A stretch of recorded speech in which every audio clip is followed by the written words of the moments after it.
অ্যালার্জির সমস্যা মানে এই নাক দিয়ে জল পড়া, হাঁচি, ত্বকের র্যাশ এগুলো আজকাল খুব কমন, তাই না? জীবনটা বেশ কঠিন করে তোলে। একদম। অনেকেই তো প্রচলিত ওষুধ নেন, হয়তো সাময়িক আরামও পান। হ্যাঁ, কিন্তু সমস্যাটা যেন থেকেই যায় অনেকের। ঠিক তাই। আর এখানেই আমাদের হাতে থাকা সূত্রগুলো বলছে হোমিওপ্যাথির দেখার ধরনটা একটু আলাদা। আলাদা মানে? কিভাবে? এটা শুধু লক্ষণের ওপর ফোকাস না করে পুরো মানুষটার তার সামগ্রিক স্বাস্থ্যের উন্নতি আর শরীরের যে নিজস্ব একটা ক্ষমতা আছে সারিয়ে তোলার, সেটাকে জাগিয়ে তোলার উপর জোর দেয়। ও আচ্ছা। তো আজকের আলোচনাটা মূলত এই নিয়েই, সূত্রগুলো ঘেটে আমরা দেখব অ্যালার্জির ক্ষেত্রে হোমিওপ্যাথি ঠিক কীভাবে কাজ করে বা এর পদ্ধতিটা কি। দারুণ। বেশ আগ্রহ হচ্ছে শুনতে। চলুন তাহলে শুরু করা যাক। আচ্ছা, এই যে বললেন পদ্ধতি, এর মূল ভিত্তিটা কি? হোমিওপ্যাথির একদম গোড়ার কথা হলো এর ভিত্তি একটা নীতি যাকে বলে সমঃ সমং সময়তি। সমঃ সমং সময়তি। হ্যাঁ, ইংরেজিতে বললে লাইক কিওরস লাইক। এর মানে হলো, ধরুন একটা জিনিস সুস্থ শরীরে কিছু লক্ষণ তৈরি করতে পারে। যেমন? ধরুন পেঁয়াজ কাটলে যেমন চোখ নাক জ্বালা করে, জল পড়ে। হ্যাঁ, হ্যাঁ, হয়তো।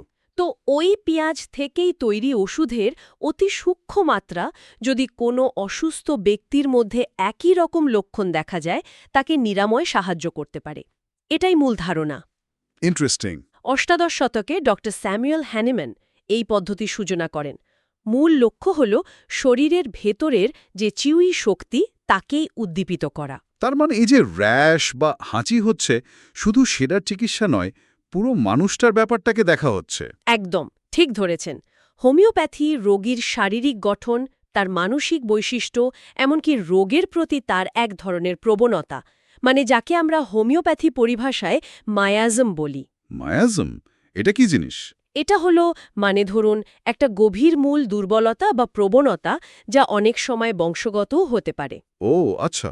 তো এই সব কিছুই বিবেচনা করা হয়। যেমন ধরুন এই বংশগত অ্যালার্জির প্রবণতা, যাকে অ্যাটোপি বলে। হ্যাঁ, শুনেছি। সেক্ষেত্রেও এই পদ্ধতিটা শরীরের যে অতিরিক্ত সংবেদনশীল প্রতিরোধ ব্যবস্থা, সেটাকে একটু ব্যালেন্স বা নিয়ন্ত্রণ করতে সাহায্য করতে পারে। এটা কিন্তু প্রচলিত চিকিৎসার তাৎক্ষণিক উপশম দেওয়ার থেকে আলাদা। মানে একটু সময় সাপেক্ষ, কিন্তু গোড়া থেকে কাজ করার চেষ্টা। অনেকটা তাই। একটা সূত্রের কেস স্টাডি বেশ ইন্টারেস্টিং। একটা ১১ বছরের বাচ্চার অ্যালার্জিক রাইনাইটিসের সমস্যা ছিল অনেক দিনের। হুম। শুধু যে তার সর্দি কাশি কমেছে তা নয়, তার পুরো আচরণেও যেমন আগে খুব অলসতা ছিল, ভয় পেত, সেগুলোরও উন্নতি হয়েছে। বাহ, এটা তো দারুণ। আচ্ছা, তাহলে কোন কোন ধরনের অ্যালার্জিতে এই হোমিওপ্যাথি ব্যবহারের কথা বলছেন সূত্রগুলো? দেখুন, সূত্রগুলোয় বিভিন্ন ধরনের অ্যালার্জির কথাই বলা আছে। যেমন এই যে খুব কমন অ্যালার্জিক রাইনাইটিস, সর্দি কাশি হে ফিভার যেটাকে বলে। হ্যাঁ, হ্যাঁ। অ্যালার্জিক কনজাংটিভাইটিস চোখ লাল হওয়া, চুলকানো, ত্বকের অ্যালার্জি তো আছেই, যেমন এক্সিমা, আর্টিকেরিয়া বা আমবাদ যাকে বলে। আমবাদ, হ্যাঁ। এছাড়া শ্বাসকষ্ট বা অ্যাজমা, যদি সেটার কারণ অ্যালার্জি হয়, এমনকি কিছু খাবার থেকে অ্যালার্জি, যেমন ডিমে, চিংড়িতে বা দুধে অনেকের হয়, সেগুলোর ক্ষেত্রেও এর প্রয়োগের কথা উল্লেখ আছে।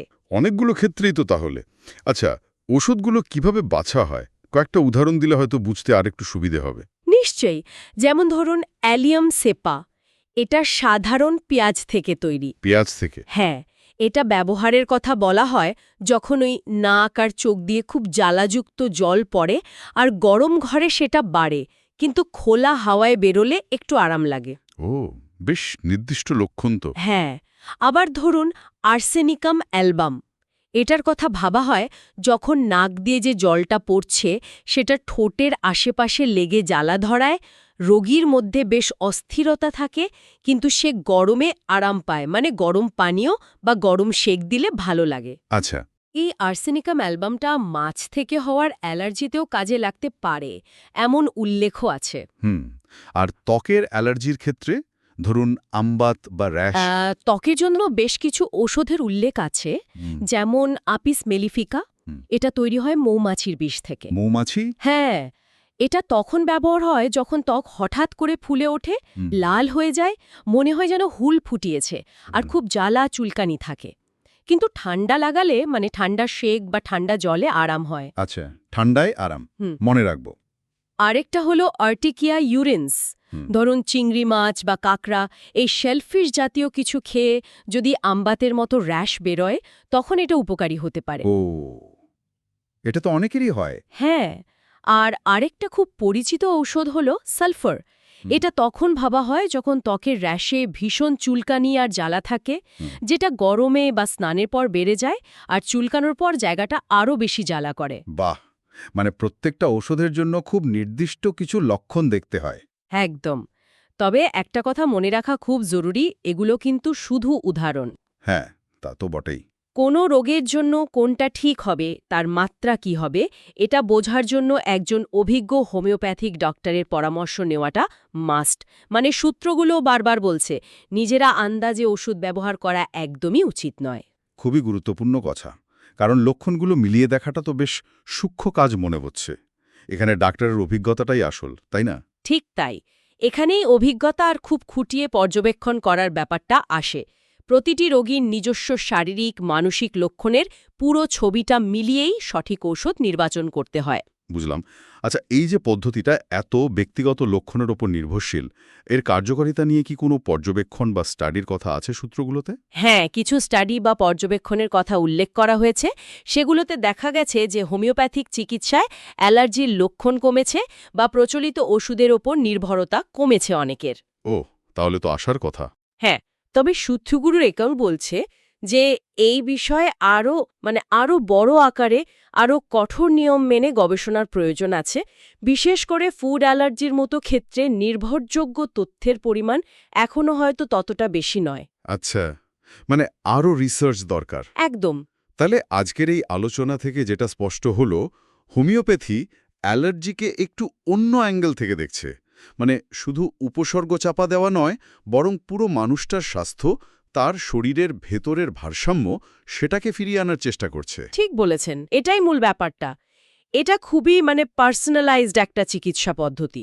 রোগের সব দিক শারীরিক মানসিক সবটাই খুব গুরুত্বপূর্ণ হয়ে ওঠে। হুম। আর সেজন্যই বারবার বলছি, অ্যালার্জির জন্য যদি কেউ হোমিওপ্যাথি চিকিৎসা শুরু করতে চান তাহলে একজন অভিজ্ঞ প্র্যাকটিশনারের সাথে ভালো করে কথা বলে তার পরামর্শ মতোই এগোনো উচিত। এই যে ব্যক্তিগত স্তরে গিয়ে চিকিৎসা, মানে রোগীর মানসিক অবস্থা, তার প্রবণতা, সবকিছুকে গুরুত্ব দেওয়া, এটা কি আমাদের স্বাস্থ্য নিয়ে ভাবনার ক্ষেত্রে প্রচলিত ধারণার বাইরেও অন্য কিছু ভাবার সুযোগ করে দেয়? এটা নিয়ে আরও জানার ইচ্ছে হচ্ছে কিন্তু। হ্যাঁ, এই সামগ্রিক দৃষ্টিভঙ্গিটাই এর বৈশিষ্ট্য। এটা সত্যি ভাবনার মতো বিষয়।